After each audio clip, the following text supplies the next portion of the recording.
It was pitch black, so I missed a step on the ladder, and then my leg slipped. The damage she suffered to her head due to the fall has resulted in severe internal bleeding in her brain, resulting in a coma. But I wasn't in a coma. That meant that I could hear everything. A year quickly turned into 2, and I felt the person I used to be disappearing. I had to find a way to stay here, in this world.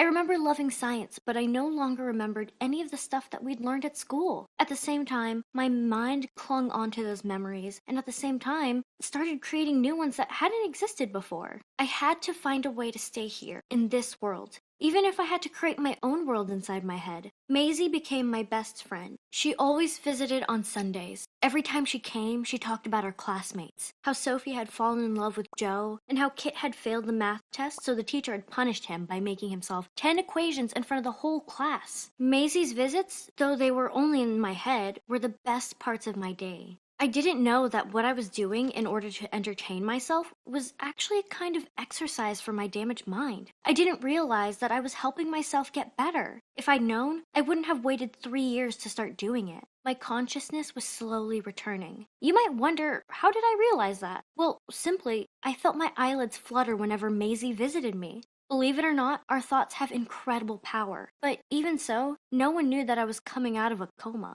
Ever since I'd first been diagnosed as being in a coma, I was totally aware of everything happening around me, exactly like a normal person. But I was stuck inside a silent body, it seemed, a mind full of life that no one noticed. I started accepting this cruel fate and got lost in my made-up thoughts. Suddenly, I could no longer tell the difference between what was real and what wasn't. There's a fine line that separates memory from imagination, and I clearly overstepped it. But the one thing I was absolutely certain of was that the fights my parents had and my mom's betrayal were 100% real. After 4 years, my mom had had enough of me. How long must I endure moving this body left and right without any response? She would yell in my dad's face, and he would answer, until she dies. Imagine being in my position, not being able to speak to a friend, not feeling loved anymore, not having any ambitions or dreams, no hope of being able to look forward to anything. All my thoughts were miserable ones. I lived in fear, and if I was being honest, I was waiting for death so I could escape from all of this. I pictured myself dying in some nursing home, cold and alone. And so that's how I spent those 4 long years. Snowball's existence was my only comfort.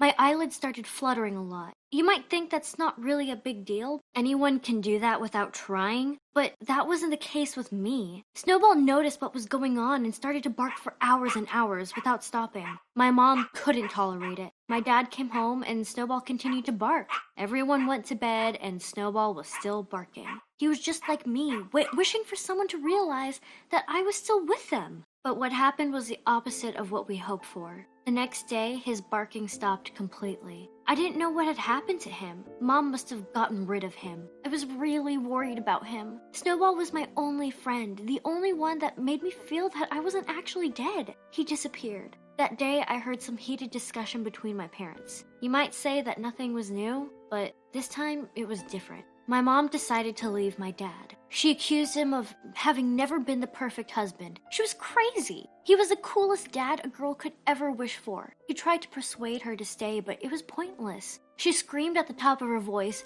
"It would have been better if she died that day. It's like a curse that won't go away unless I leave." The sound of the door slamming was the last thing I heard that day. I was incapable of changing any of the things around me, or even the way my mom and dad looked at me.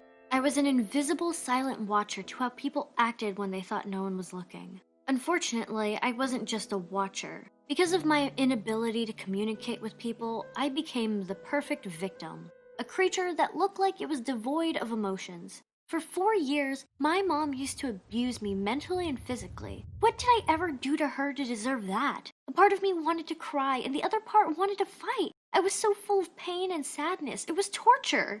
The following day, it was like I no longer existed inside the house. My dad was really depressed. He moved me to a nursing home, exactly like I'd expected would happen. I felt worthless now without Snowball, and without people around me. I became even more of a shell of my former self. Another year went by, and everyone still thought I was in a deep coma. In the nursing house, everything was so quiet. No voices, no movements, and no talking. just a stranger who moved me left and right every day and who made sure that my machines were working normally. The 6-year mark came and went, and then the 7th, and everything was the same. I used to figure out that the time from the nurses changing shifts every 6 hours. That meant that on the 4th time I was moved, a day would have passed. No one visited me during the 3 years that I spent there except my friend Maisie. No one cared about me but her. I lived in terror. I knew every day would be exactly the same as the last one, over and over again. I totally lost any hope I had of hearing another person's voice. But then one night, my dad decided to visit me. I had no idea what date it was because I'd lost all sense of time. But it happened to be my 20th birthday. He held my hand and I couldn't believe it when I heard his voice. It felt like a dream. He told me, "You won't be alone anymore. I'll be with you forever from now on. I can't believe you just turned 20. Emotions welled up in me and suddenly I could feel the familiar fluttering of my eyelids. I had to open my eyes. I couldn't stay like this anymore. My dad had his face buried in my shoulder and he was crying. He couldn't see my face or my eyes, but when he turned his head, he jumped and ran outside screaming at the top of his voice, "Doctor, I need a doctor!" Perhaps emotions have more power than we realize. My dad's love for me made me open my eyes once again. The doctors ran some tests on me and none of them could explain what had happened. They only said the damage that her head suffered was apparently able to heal with time. Your daughter is out of her coma. To make sure I was able to hear them, the doctor asked me to blink twice. And I did it! Being able to communicate again, even in a simple way, felt like the best thing in the world. But even more than that was the fact that I was no longer a nobody. Dad was so excited. He didn't even know where to begin. But my movement and reactions were still limited. It would take time. There were seriously times where I almost gave up, but I had to hold on to this. My dad promised never to leave me alone, and he kept his word. At night, my dad moved my bed towards the window. It was the first time I'd seen the sky for the last 7 years. At that moment, a star fell from the sky. I closed my eyes and wished to be able to speak again. I mean, there must have been a reason for the star to fall at that moment, right? It couldn't have been a coincidence.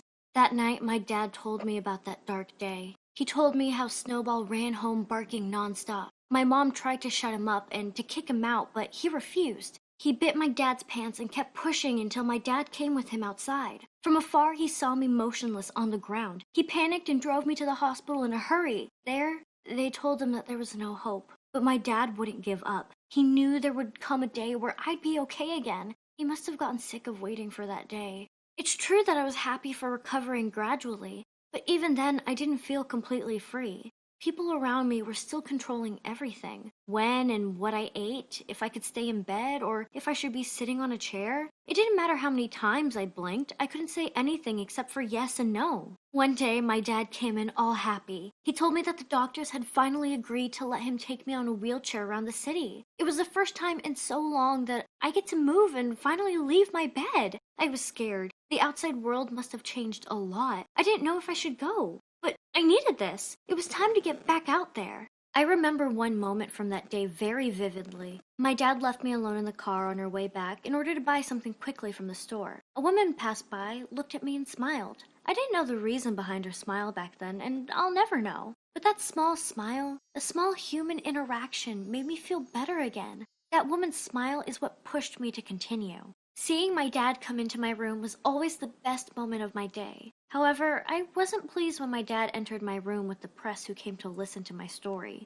Apparently, they decided that my story was worth being told and shared. The press ruined my peace and quiet. My mom even returned just so she could be in the spotlight. She returned after disappearing for so long, just for fame. The press did help a bit, though. My dad had them help us look for solutions and treatments that might help me get better. My mom, though, well, she didn't exactly show up because she suddenly remembered the importance of family. She was just there for fame, and Dad wanted me to decide if she could stay or not. Mom's answer was, "My dear daughter, do you want your mommy back in your life?" I blinked nonstop, and this meant I wanted her to go, because I knew she didn't care if I lived or died. My dad was a person who'd taken care of me my whole life. Of course, he had weak moments where he wasn't by my side, but at least he still loved me enough and thought of me all the time. And for me, that was enough. And guess what? My dad got in contact with one of the big companies that made medical devices. They had created a device that gets implanted inside the brain and is connected to a special computer. The device sends electric waves to the computer that then says the words out loud. That company heard about my condition in the media and were happy to help me. The first time they tried this on me was pretty funny. Everything I said made everyone laugh, but for me it was sad because I never got an answer to my question. What I asked was, what happened to my dog Snowball? My story might be sad. Some of you might believe it, and others will say that it is just a product of my imagination. But what can't be denied is that there are a lot of people like me in this world who no one knows anything about because they don't have the ability to connect with people. It wouldn't hurt to act nicely towards them and not to ignore them, because like me, they have feelings too. My suffering lasted for 7 years, but I truly believe that the star that fell that night was the reason my wish of being able to talk again came true. Everything happens for a reason. Did you like my story? Don't forget to tell me what you think in the comments below.